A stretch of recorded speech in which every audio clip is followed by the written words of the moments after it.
What's up, guys? It's the moment that we've all been waiting for. It's the Stanley Cup Final, a rematch of last year's on top of it. Matchup between the Oilers and the Panthers. The only difference this year being where the Oilers have home ice advantage instead of the Panthers from last season. So what I'm going to do is that I'm going to analyze every team position by position. After that, I'm going to give my intangibles for how this series could go. And then after that, at the end of the video, I will give my official Stanley Cup Final prediction at the end.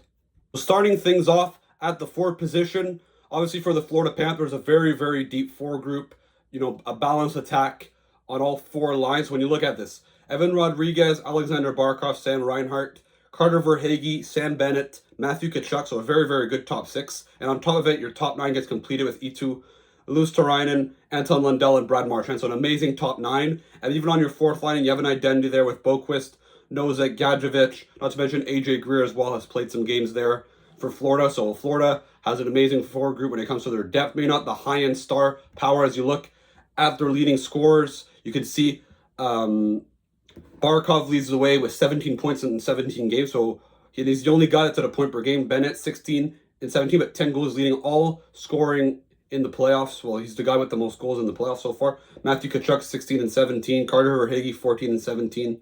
Brad Marchand, who's been a pretty good pickup at the deadline, is 14 and 17. Sam Reinhart, 13 and 50, so he's missed 2 games, but still solid production. Eetu Luostarinen has been very productive, 13 points in 17 games. Anton Lundell, 12 points. Aaron Ekblad, Rodriguez at 11. Nate Schmidt, Seth Jones at 7. So the Panthers have been getting not only that great support from their forwards, but also their defensemen have been pinching in as well. Now, when you look at the Edmonton Oilers forward group, obviously a complete different scenario. Obviously, the Panthers, it's depth balance on all four lines. Edmonton, it's top heavy.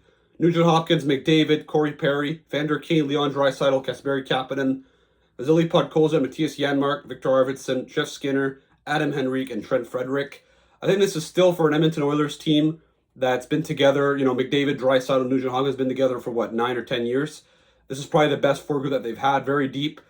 Going into the playoffs, I wasn't as high. I thought, honestly, last year they had a better forward group, but the way, with guys like Fogle, like McLeod, like Holloway, but honestly, the way that guys like Perry are playing, guys like Connor Brown are playing, Vander Kane coming back, I think that, honestly, and McDavid and Draisaitl, they look to be on a mission this year. They look determined to bring the cup back to Canada, so I think that the Oilers and Panthers, honestly, even though Oilers, they have, obviously, easily the 2 best offensive players in this series, and Florida has more depth, but honestly, to be honest, the forward group, it's pretty equal. When you look at their leading scorers, so with Edmonton, McDavid leads the way as usual, 26 points in 16 games. Leon Draisaitl, 25 and 16. After that, Ryan Nugent-Hopkins, 18 points, 16 games. He's been terrific in these playoffs.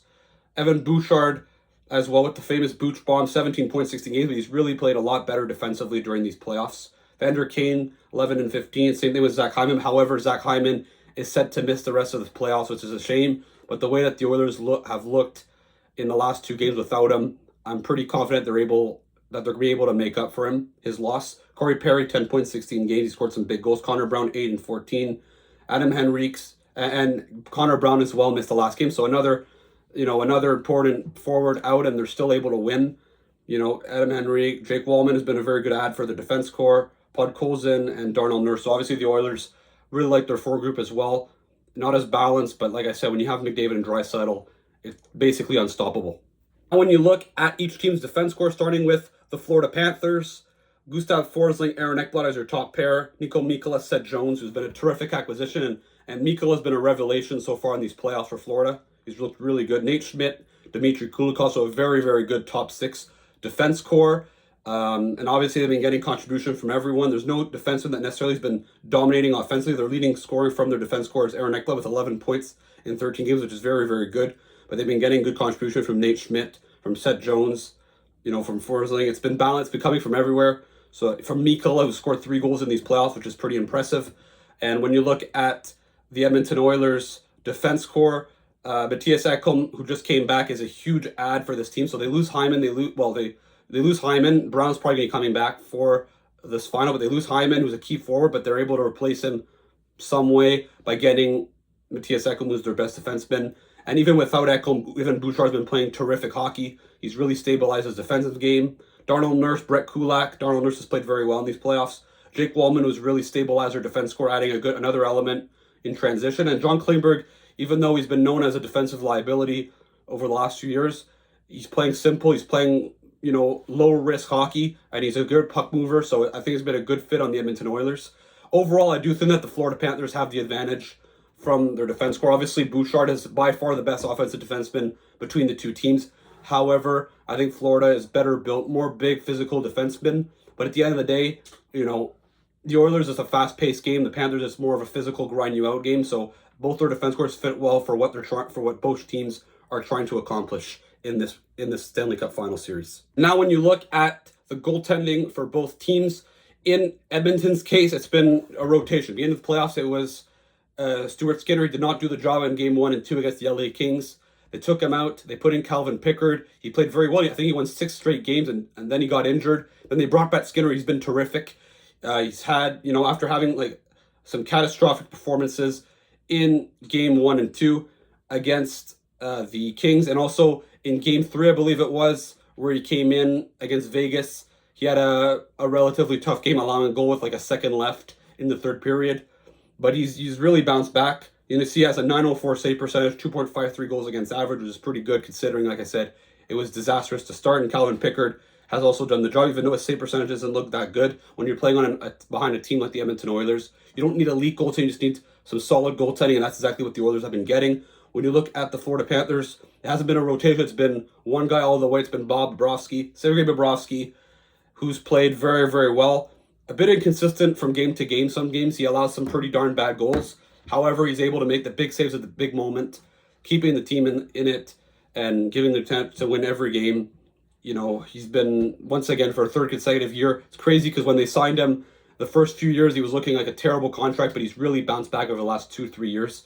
And even though he's getting older, he seems like a guy that, he's still in great shape. He can still play probably as a number one goalie for another 2-3 years maybe if he keeps this up. So I think the Florida Panthers are obviously have an advantage, but Stuart Skinner has played super well. He outplayed Ottinger. Everyone thought that Ottinger would have a huge advantage over the Oilers goaltending, and it wasn't the case. Stuart Skinner completely outdueled him. So I think that, Bobrovsky is the better goaltender, but, I think the Panthers need Bobrovsky to be better than the Oilers need Skinner or Calvin Pickard to be excellent. So I think that, honestly, Florida has the advantage, but Edmonton's fine with the goaltenders that they have.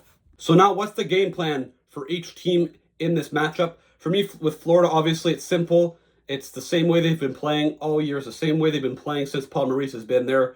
It's being, grinding, creating chaos, and frustrating guys like McDavid and Draisaitl who are used to producing points, that are going to still produce their points, but they have to contain them. They have to do the best they can. They have to frustrate them. The Panthers are obviously able to do it. They did it last year. They obviously are a very physical team. They have some talent. They're a good forechecking team. They could, Edmonton doesn't necessarily have the greatest defense core. So if they put a lot of pressure on their D, they are prone to mistake. Guys like Bouchard, Nurse, and Klingberg, they've been known in the past to throw some pizzas down the middle. So maybe you could see a world where the Panthers take advantage of that and are opportunistic. And obviously, if Bobrovsky outgoals Skinner in those circumstances, I think there's a good chance that the Panthers win.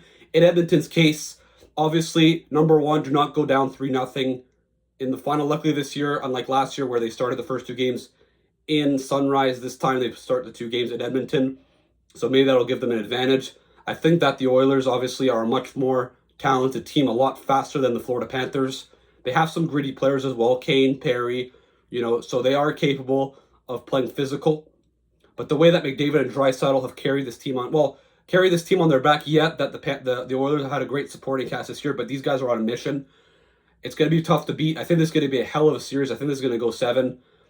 At the end of the day, as a proud Canadian, I want that the Edmonton Oilers win this year. Obviously, I think the Florida Panthers should be the favorites, and rightfully so. They are the defending cup champs after all. However, I think that the Edmonton Oilers are going to break this 33 or 34-year-old Stanley Cup drought in Canada. I think McDavid and Draisaitl, whether they do it this year or not, they are going to win a Stanley Cup in Edmonton. It's just they found another level to their games, and I think that the Oilers are going to do it one day, and I think it's going to be this year. I think they're going to get their revenge, just like Wayne Gretzky did in the early '80s when he lost in the final to the Islanders in '83, and then beat them in '84, and just like Sidney Crosby did in 2008 when he lost to Detroit, and then 2009 they beat them in their barn. I think it's going to be kind of the same thing. However, the Florida Panthers are not going to be an easy outing. I'm going to say Edmonton in 7 games. This could go either way, but I want to see Connor McDavid and Leon Draisaitl hoist the Stanley Cup over their heads and finally silence the doubters who have been, saying that they're not true playoff performers, that they're not winners. Well, I think that, and even if they don't win the Stanley Cup, I still think that the way that McDavid and Draisaitl have shown leadership, I think that, they are bound to win one day. It's just a matter of time. It's going to be tough. You want to take advantage of your opportunity when you have it. But I think that the Oilers really have a team that can do it, even with or without Zach Hyman, and it's going to be without Zach Hyman. I think the Oilers have proven to me. I had doubts against them against the LA Kings. I took LA even in 5 in my bracket. The Kings obviously collapsed. The Oilers really played well from game 3 on. Against Vegas, I thought they'd lose against Vegas. They beat them in 5. Against Dallas, I thought it'd be a close series, but I had Dallas winning at the end of it. But I think this time, I had Dallas in 7. The way the Oilers played against Dallas, and I think Dallas disappointed me a lot, but still the way that the Oilers played against the Dallas Stars convinced me that this team is ready to win a Stanley Cup. They've gone to the maturity. They're a mature enough team now. They have enough experience. They have winners on their team, and I think that they're going to do it this year. They're going to win the Cup in 2025. So let me know in the comments who's going to win this Stanley Cup matchup. Who's going to win the Conn Smythe Trophy for me? If it's the Oilers, it's going to be McDavid. Unless Draisaitl has an amazing series, or even Skinner, gets another 2 or 3 shutouts for some reason in this final. McDavid's going to win the Conn Smythe, I think. If it's Florida that wins, probably Bobrovsky, to be honest. Florida doesn't have enough. There's no forward that really stands out necessarily offensively, meaning that, I think that Bobrovsky has played well enough. I think he's probably going to win the Conn Smythe if it's the Panthers, but I'm going to say it's the Oilers. So let me in the comments what's your prediction for this final. Don't forget to like and subscribe, and I'll see you again for another video.